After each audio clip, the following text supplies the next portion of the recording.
Hello, everyone. This is Dr. Pete looking at the Unit 2 section of the 2301 class on the United States government. And I like to talk about like focusing these penny university sessions on some of the things in the study guide. So we talked a little bit about influence of the founders, and there's, just to recap a little bit, obviously the enlightened thinkers like John Locke especially. There were also a lot of people overlook religious influences, and a number of people will kind of shy away from that, but you had a large number of pilgrims, Puritans, Catholics, and even Quakers. You can go into subgroups like Lutherans and other groups. But the point being is that there was a big influence of religious freedom as well. That a number of people that were being persecuted in Europe said, enough's enough. We're going to go and try out this new thing in America, right? Or the colonies. Having said that, uh, a couple of things had to really kind of come together, right?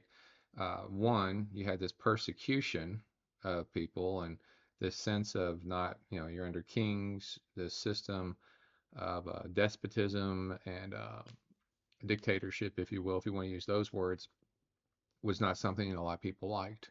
They were stuck. They couldn't get out of their caste or their system or their job. They couldn't get better rights. They couldn't get better quality of life. So there's a lot of pressures that had to happen in Europe, okay, and let's just say the world in general. Then you start looking at the enlightened thinkers. They're throwing all these new ideas out, like, hey, there's these things, rights, and there's natural law, and all these things, and people should be able to pursue happiness and freedoms and liberties, and so that was having to go around at the same time, right? So then we start looking at how lucky we were in a lot of ways to have a group of people that it kind of coalesced at one point, the founding fathers, or say some of the founders or the initial colonists, if you will.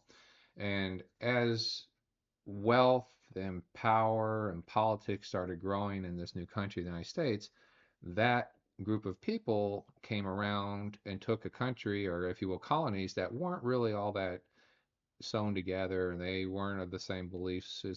Everyone thinks that the founding fathers, as they all believed the same thing, and all the colonies believed it, and they all went to revolution, and that's not really true. Some of them were pulled to revolution, right?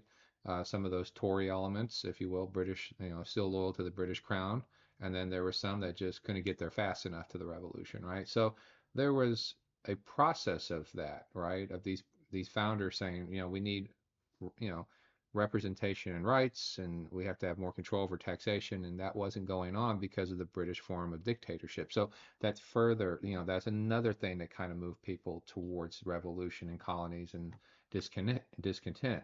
Then you have some other moving parts, which is um, the Intolerable Acts. So a lot of people overlook those things, and you had things like the Sugar Act and some people just group the Intolerable Acts that caused the Boston Tea Party, and you can read all these things, but all of a sudden people were like, wait a second, why are we paying all these taxes and nobody else is? Now, Great Britain would come back and say, well, we're defending you, protecting you with our navy and army, and from the Indians and other foreign powers, we have to pay this somehow, and this is how we're going to do it. And then the colonies are like, well, that's fine, but where's our influence? Why don't we get to go to parliament? Well, you're not part of this, you're colonies, so your citizens are, if you will, subjects of the crown, but you're not really represented. So that became its own issue as well. So those actions by the British Parliament and the King, coupled with persecution, coupled with these new concepts of freedom. But one big thing that a lot of people kind of, and I even in the reading, and also the great people that were the founding fathers coming together, a lot of people overlook is geographics. Okay, and a lot of people forget that because had the United States been, say, right next to Great Britain, that would have been a different issue because transportation would not have been such a big problem.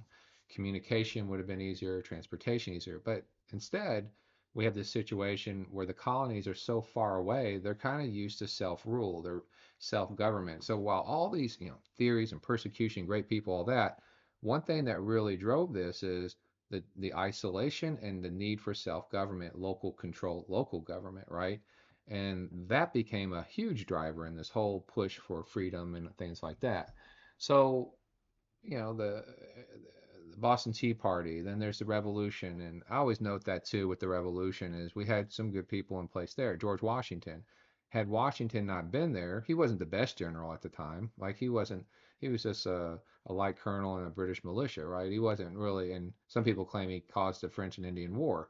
But the point being is, had he not been there and persevered and really pushed over that decade, there would be no United States as we know today. So that some key people were involved there, and enough people believed in the cause of liberty and freedom that they suffered and sacrificed it, and there's all these things we just kind of see it as a blur like well there's the Revolutionary War and we got our freedom, but there were so many years and so many battles, and when you look at history you tend to see the highlights, you don't see the collective picture of the suffering that had to go through to get those rights and to get those things on to change, like in other words to remove the British Empire and their influence and all that. So after that the colonies come together and say look we got to do something, we got to have some central form of government. So they come up with this idea, the Articles of Confederation, which actually, funny enough, mimic a lot of what the southern states did right before the Civil War. They were a loose collection of states. Well, I mean, technically they came together and they're the Confederacy, but it wasn't very structured. It wasn't a strong central government. It was very kind of hard and wonky, and they really respected rights quite a bit within the states, but they also weren't really organized on a central level and able to execute those things like the northern states were under a more centralized federal government under Lincoln and all that. So we see this initial idea comes from the Articles of Confederation. So you had this loose confederacy of colonies, and they had to have consensus voting, meaning everyone had to kind of agree about it. All 13 had to agree, or something didn't happen. So, hey, we got to vote on taxes. One person says no, no taxes. Well, how do we get an army? Well, you got to have taxes. Every state had to get an allocation, donate, or if you will, be assessed to donate in tax. But if you can't vote, you don't get the consensus vote, then all of a sudden you got a problem, right? And so this was very hard, not only from making decisions to economics and national defense. I mean, you can read all this, and it was very, very difficult. So the founders come up with this idea that, hey, there's some weaknesses in Confederacy Articles of Confederation, and so we're going to start having these continental congresses.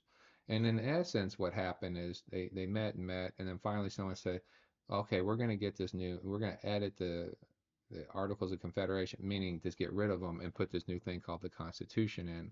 I sometimes call it the bloodless revolution, but they went through a process and everyone agreed on it, and so that was valid and legal and all that.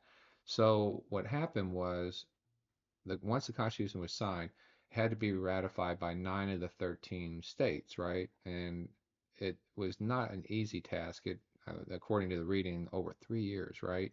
So it wasn't, one, you had distance again, and you had communication lax, and you had to get the elections and politicians lined up. So all those things took time. Plus, it's kind of scary. This is a bigger federal government concept. So that's when we get the Constitution, it splits into the Federalists and Anti-Federalists, right? Some that support a bigger federal government, which is nothing close to what we have today, and those that were more anti-federalist, which means smaller government. If you were to look back in time, you wouldn't see a dime's worth of difference given what we see today. But at the time, it was a very real division. Okay, so we have to put things in the context of the time. So, anyways, all these things, go in. They try to do all the approvals and all that. So, some of the main themes, and you'll read this in this, is how do we separate powers, right? Because the founders learned that over time, dictators and concentration of power were detrimental to liberty, and they found that out specifically through their experiences with Great Britain, the King of England, and things like that, right? And the Parliament there. So they said, well, let's separate power. We're going to have this executive branch, we're going to have this legislative branch, and we're going to have this judicial branch. They didn't put a lot of thought into the judicial because they saw it more as like this kind of like being a referee between some of the interstate stuff. But because of some early decisions, it became a much more powerful branch. So when you read the Constitution, if you ever have that time and excitement to do that, the most written part is the legislative. The second is the presidency, and the one that's the least amount and kind of not really a lot going on there is the courts. The courts don't have a defined size. They don't have defined structure. It's all decided by the Congress and the president, right? Specifically the Congress and signed into law by the president or overrode the overriding vetoes. So there's the courts are really dependent on the other two branches, which kind of dictates how they rule. And sometimes they're very definitive, but most of the time they're kind of like trying to cut a middle ground as not to offend everybody, because they could have more justices, court packing, or they could have less justices, court cutting, or they could have more federal courts, less federal courts, and pretty much everything comes from Congress, right? And the president and the laws and all that. So there was that going on, separation of power. There were checks and balances. Each one could check each other in different ways, right? Uh, Examples, the courts developed the concept of judicial review, and they could kind of check some of the actions of the federal government very loosely. They don't really have the power to enforce it. Okay, so they can make rules and decisions, but they can't really enforce it. Congress can remove people. They can remove people in the courts. They can remove people in the executive branch, like the president, vice president, or officials. The president can has its own powers. So they can enforce law, lead the military. They can actually, the Department of Justice can now indict people in Congress and federal judges if there's criminal action. So there's some checks and balances and all this. At the end of the day, though, I always say that the legislative branch is the holdout branch. Like if all else fails, they can take over. They can control everything. They can remove presidents, put new people in, remove judges, put new judges in. They can control everything. The only problem is you got to get enough of the cats in the house, so to speak, to come together. And that's the trick, right? So it's very hard to say, especially given today's politics, how do we get people to come together when they can't even agree on basic things like budgets? Well, how would they ever agree to take over the government, right? So that's the check and balance there as well. And there's other checks and balances, but and then there's this federalism thing. How does the federal government do things? How does state governments do things? And that's been blurred a lot. We talk about federalism in different types of systems, like cooperative, creative, new federalism. Like everyone's got a new term. There's like a billion terms out there because every political scientist wants to make some type of federalism, define it, and they can write a book or an article and look important. Okay, so what happens here is there's different types of federalism, but in essence, what it's saying, there's certain rights of the states and certain rights of the federal government. The founders probably would have done a little bit more here had they known that the federal government would print money and buy the states. Like, technically, you're in charge of that, but if you don't do what we want, we won't give you money. That wasn't the concept of the founding fathers. That's something that evolved once Congress just figured out they can buy states off, right? So that became its own issue at a later point. I think the main key with looking at the development of these documents is that you have to look at these larger trends. Persecution in Europe, especially religious persecution, new concepts and ideas with enlightened thinkers, a growing concept of self-government and local control of things, which was kind of like we do with the Constitution now, right? And so we have that going on. Then we have the founding fathers, which was a great generation. They all came together. They were educated, wealthy. They sacrificed. If you ever want to look up something, look up the cost that each of the signers of the Declaration of Independence put, like the ones that signed. Look at all the results of what happened: the deaths in their family, the destruction of their wealth, poverty, murder of them. Very few of them came out on top of that one. Okay, meaning in a positive way. So the point, it was like issuing an arrest warrant almost, like, hey, all these people need to be arrested and taken and dealt with. And that's how the British government looked at it. So you have all these elements that we don't really talk about a lot that really do make a huge impact of how the colonies decided to move forward to make the country of the United States. And even then, a lot of people don't realize, all the rules of the game were applied, but there wasn't really a lot of basis for actions and histories and precedents, and so they had to kind of take some precedents from Europe and England and say, well, we got to leave that stuff here, but take some of these things here. And but I think that's where people really got to pay attention to that stuff, especially when it comes to religious freedoms. Whether you're religious or not doesn't really matter, but that was a heavy influence on government because we have to protect that freedom, which is the freedom of speech, right? Freedom to assembly, freedom of religion. And without that core basis, a lot of other things go with it. And so those people came over and said, we want to be able to worship the way we want. And our rights come from God and providence. Providence was a substitute word for like God or higher power.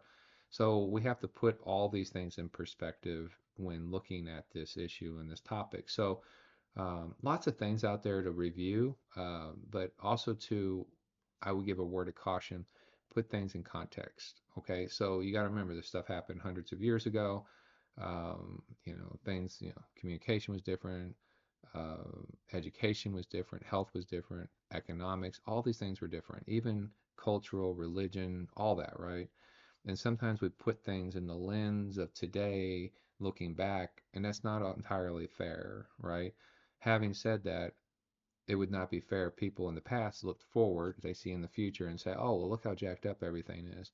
Well, they didn't understand how they got there. And by the way, you started it, right? And so they have to put some responsibility on themselves, but also put things in perspective of how they develop. So those are important things to look at, important things to consider here.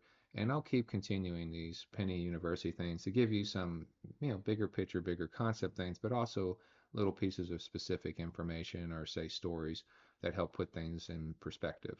Thank you very much and best of luck.